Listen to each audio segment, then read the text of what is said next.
Résumé du livre Le Prince de Nicolas Machiavel avec des exercices pratiques. Introduction. Publié en 1532, Le Prince de Nicolas Machiavel est un des ouvrages fondateurs de la philosophie politique moderne. Ce livre offre des conseils pratiques aux dirigeants sur la manière de conquérir et de conserver le pouvoir. Machiavel y décrit la politique comme un jeu où l'efficacité et la ruse priment souvent sur la morale traditionnelle. Idée principale. En la nature du pouvoir, Machiavel distingue deux types de pouvoir, celui acquis par la vertu, talent, intelligence, stratégie, et celui acquis par la fortune, hasard, héritage, circonstance.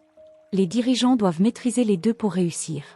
2. La fin justifie les moyens pour Machiavel. Un dirigeant doit être prêt à employer des moyens immoraux si cela sert l'intérêt de l'État.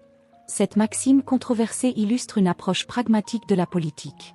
3. La ruse et la force. Un dirigeant efficace doit savoir être à la fois un renard, ruse, pour déjouer les pièges, et un lion, force, pour imposer son autorité. 4. Le rôle des apparences. Machiavel insiste sur l'importance des apparences. Un prince doit paraître vertueux, même s'il ne l'est pas en réalité. La perception publique est un levier de pouvoir.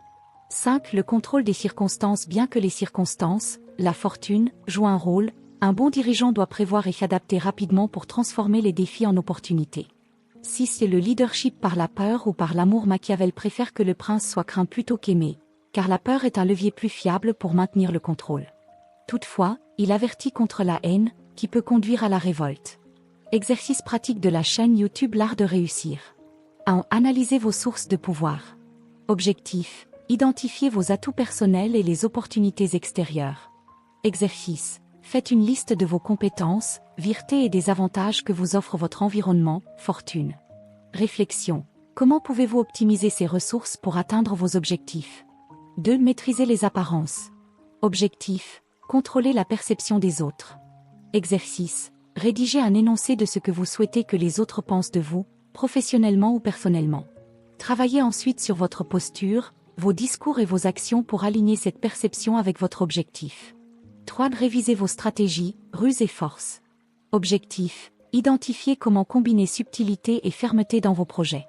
Exercice. Choisissez un défi que vous affrontez actuellement. Notez 2 stratégies possibles, une stratégie subtile, ruse, et une approche directe, force. Combinez-les pour trouver une solution équilibrée. La ruse est une forme d'intelligence pratique qui consiste à utiliser des stratagèmes subtils, ingénieux et parfois détournés pour atteindre un objectif ou résoudre un problème. Elle repose sur la capacité à anticiper les actions des autres, à tirer parti des situations, et à contourner les obstacles sans recourir à la force brute. Dans le contexte du pouvoir et de la politique, tel que l'explique Machiavel dans Le Prince, la ruse est souvent associée à l'art de manipuler les apparences, de dissimuler ses véritables intentions et de surprendre ses adversaires. Elle est comparée à la qualité du renard, un animal emblématique de la ruse, capable de déjouer les pièges grâce à son intelligence et sa finesse. Exemple concret de ruse. 1. Tromper pour mieux agir, faire croire à un adversaire que l'on est faible pour qu'il baisse sa garde, puis frapper au moment opportun. 2. Exploiter les failles, identifier les points faibles dans un système ou une organisation et les utiliser à son avantage. 3. Utiliser la diversion, attirer l'attention sur un aspect secondaire pour mieux cacher une action principale. Dans la vie quotidienne, la ruse peut être utilisée dans diverses situations, négociations, gestion de conflits, ou même dans des jeux stratégiques. Elle est efficace lorsqu'elle est utilisée avec discernement et sans dépasser les limites de l'éthique ou de la loi. 4. Planifier en fonction des circonstances. Objectif. Réagir avec flexibilité aux imprévus. Exercice. Identifier un événement récent qui a perturbé vos plans. Élaborer un plan B en tenant compte des opportunités créées par cet imprévu. 5. Évaluer votre équilibre entre peur et amour.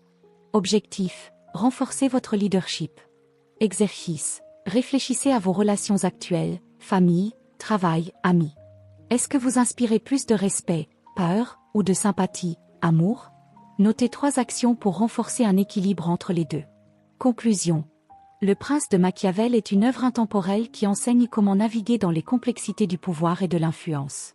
En adaptant ces leçons à vos propres objectifs, vous pouvez développer une approche stratégique et pragmatique pour réussir, tant dans votre vie personnelle que professionnelle. Vous avez été inspiré par cette vidéo, veuillez l'aimer, la commenter, la partager, puis vous abonner à la chaîne L'Art de réussir pour ne rater aucune de nos prochaines vidéos.